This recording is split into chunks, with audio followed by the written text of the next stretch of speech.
Հիշում եք այս անիմեն, որի բոլոր ֆիգուրները ես ստացել եմ նվեր։ Իրականում ոչ մի բան չի փոխվել։ Ինքն էլ է նվեր։ Ամենահետաքրքիրը գիտեք որն է, որ իմ բախտի գործակիցը երևի թե սկսել է աշխատել այն պահից սկսած, երբ ես սկսել եմ հետաքրքրվել Ֆանկոյով։ Կամ ավելի շուտ Ֆանկոյով չէ, այլ հենց այս անիմեով, որովհետև այս արդեն 4-րդ հերոսն է նույն անիմեից, որը ինձ եկել է նվեր, ու ես չէի պլանավորում այս անիմեից ֆիգուրկաներ հավաքել։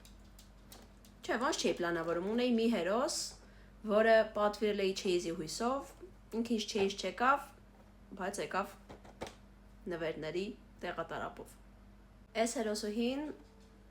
ամենաբարի հերոսներից է այս անիմեի, ինքը չարագործների շարքին չի պատկանում,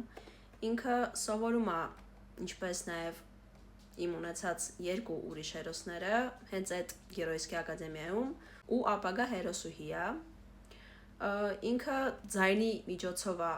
իր ունակությունները արտահայտում, ինչը երևի արտահայտվում է նրանում, որ իր ձեռքում այստեղ գիտար կա, ու ականջներից էլ Ջեքի նասատկեք են կախված,